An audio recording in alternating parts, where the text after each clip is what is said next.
Brazen tourist threw hot coffee at a guard, confident that tourist could get away with anything, but his unexpected reaction shocked the crowd and changed her life. What happened next was beyond anyone's imagination. The crisp London morning unfolded as tourists gathered outside Buckingham Palace, marveling at its grandeur. Among the throng of visitors was Corporal James Holland, a 27-year-old royal guard. Standing tall in his immaculate red tunic adorned with golden buttons and his towering bearskin hat, James embodied centuries of British tradition. His polished black boots reflected the morning sunlight, and his posture was as unyielding as the legacy he represented. Tourists snapped photos and filmed videos of the stoic guard, their chatter and laughter creating an almost festival-like atmosphere. Yet amid the cheerful crowd, one individual stood out, a tourist whose actions would soon change the mood entirely. Emma Turner, a brash tourist in her 40s, exuded overconfidence as she sauntered through the crowd. With a steaming cup of coffee in one hand and her phone in the other, she loudly shared her opinions. Her companions, two equally boisterous men, encouraged her with laughter and playful jabs. "Look at him," Emma sneered, gesturing toward James. "Standing there like a statue.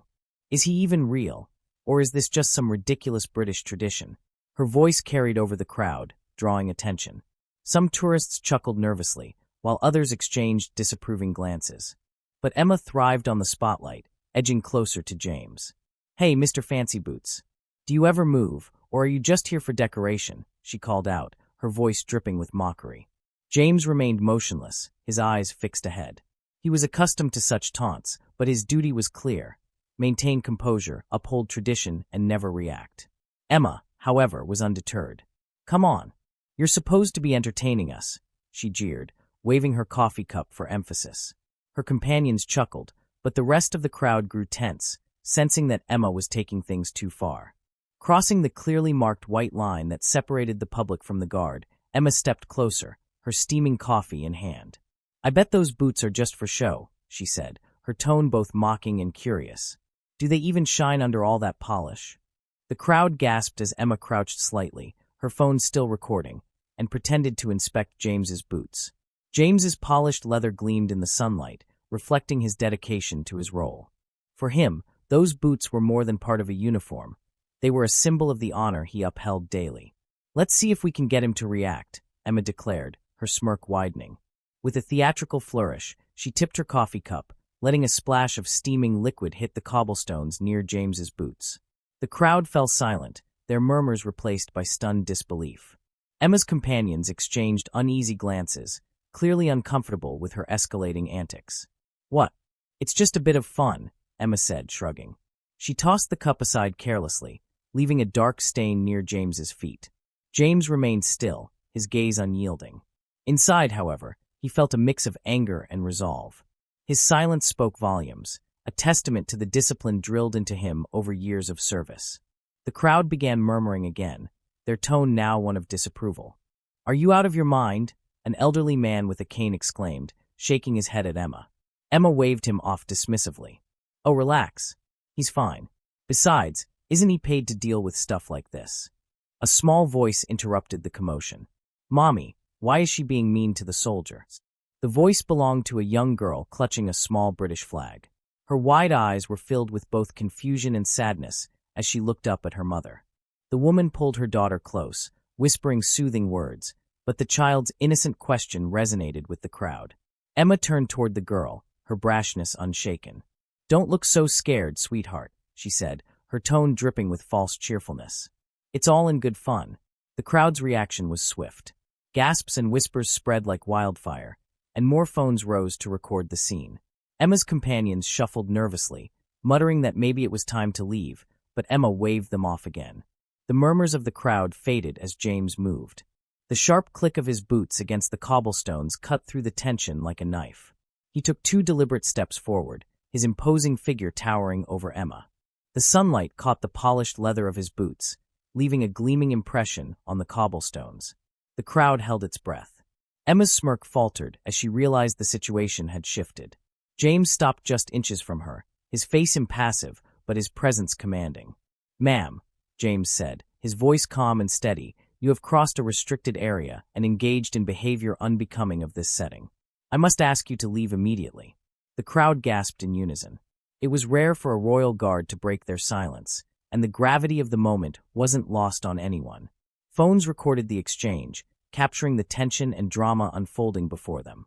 Emma stood frozen, her expression cycling between shock, anger, and defiance. "Who do you think you are to tell me what to do?" she spat, taking a step closer. "You're just a toy soldier." The crowd erupted. "Show some respect," someone shouted. "You're an embarrassment," another added. Emma, expecting the crowd's support, found herself the target of their condemnation. Her companions, visibly uncomfortable, tried to steer her away. "Let's just go," one of them urged. But Emma wasn't ready to back down. "Why are you all defending him?" she shouted. "It's his job to stand there like a statue." Behind her, the young girl whispered, "Thank you, sir." James turned his gaze briefly toward the child. His stern features softened for just a moment, revealing the humanity behind the uniform. Breaking protocol, he knelt and retrieved a small badge bearing the emblem of the Royal Guard. "This is for you, young lady," he said, handing it to her. "You understand better than most what respect truly means." The crowd burst into applause, their admiration for James palpable. Emma, meanwhile, stood dumbfounded, her attempt to humiliate the guard now an unforgettable lesson in her own disgrace. Her companions finally managed to lead her away, their faces red with embarrassment. The crowd cheered as Emma retreated, defeated.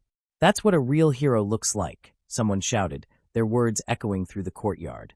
James rose, straightened his uniform, and returned to his post. Once again, he became the stoic figure he had been at the start of the day.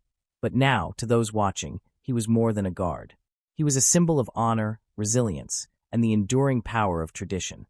As Emma Turner and her companions retreated, the mood among the crowd outside Buckingham Palace transformed. Whispers of admiration for Corporal James Holland filled the air, blending with the occasional scornful comment about Emma's actions. Cameras remained fixed on James, capturing his unflinching composure and the aftermath of what had transpired. Emma, still bristling with indignation, muttered to her companions, "It's just a job. Why's everyone so worked up?" Her words, meant to salvage her pride, only made her appear more oblivious. Meanwhile, James stood at his post, the consummate professional. His polished boots, now slightly marred by the coffee spill, gleamed less brightly, but the guard himself remained untarnished. His stoic presence commanded the respect of everyone who had witnessed the incident. Across the crowd, murmurs of approval grew louder. "He handled that with such dignity," an elderly woman said to her friend. "That's why they're called the Royal Guard," another added. Social media was already abuzz. Videos of Emma's antics and James's response began circulating online. The captions were merciless. "Tourist tries to humiliate Royal Guard, gets schooled instead. When respect meets discipline, a lesson from Buckingham Palace.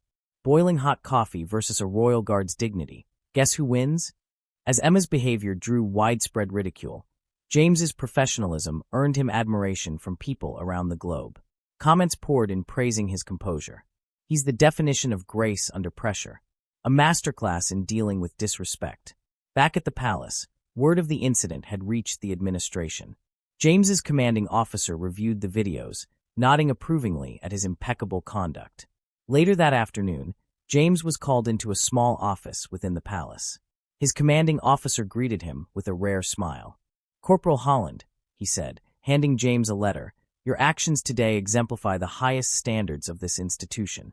On behalf of the Royal Guard and the palace, we commend you for your professionalism." James nodded, accepting the letter with quiet pride. For him, the acknowledgement was an honor, but he viewed his actions as nothing extraordinary. "Just doing my duty, sir," he replied. As the day turned to evening, the crowd outside Buckingham Palace began to dwindle. Tourists continued to discuss the earlier events, many remarking on James's unflappable demeanor. Among them was the young girl who had received the badge. Clutching it tightly, she told her mother, "He's like a real knight, Mommy." Her mother smiled, brushing her daughter's hair. "Yes, sweetheart. He's a real hero." The next day, the atmosphere outside Buckingham Palace was different. Tourists approached the guards with newfound reverence. Instead of jeers or attempts to provoke a reaction, there were respectful nods and quiet admiration. James resumed his post, his polished boots now restored to their mirror-like shine, and his stance as unwavering as ever. From the crowd, a small boy nervously approached the white line, clutching a British flag. After a moment of hesitation, he extended it toward James. Breaking his stillness for a brief moment, James bent down and accepted the flag, meeting the boy's gaze with a slight nod. The simple gesture drew applause from the crowd, a wave of appreciation for the guard who had become an emblem of discipline and honor. Meanwhile, Emma's actions continued to haunt her. The videos of her spilling coffee and berating James had gone viral.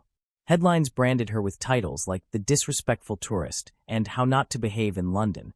Memes ridiculing her circulated online, the most popular depicting her with a coffee cup and the caption, "When you try to pour disrespect but end up spilling shame." Emma's attempts to defend herself online only worsened her situation. "It was just a joke," she wrote on one post, but the responses were swift and unforgiving. Jokes don't come at the expense of someone's dignity. Maybe think before you act next time. The incident became a cautionary tale for tourists, a reminder to respect the traditions and individuals who uphold them. For James, however, life continued as usual. He remained steadfast at his post, embodying the discipline and honor of the Royal Guard. The incident, while memorable to the world, was just another day of duty for him. Yet, it served as a reminder to all who witnessed it. Respect is not optional, and dignity is timeless. As the crowd dispersed that day, one voice stood out. An elderly man, walking past James, tipped his hat and said, "Thank you for reminding us what honor looks like." James didn't reply. He didn't need to. His silent, steadfast presence spoke louder than words ever could.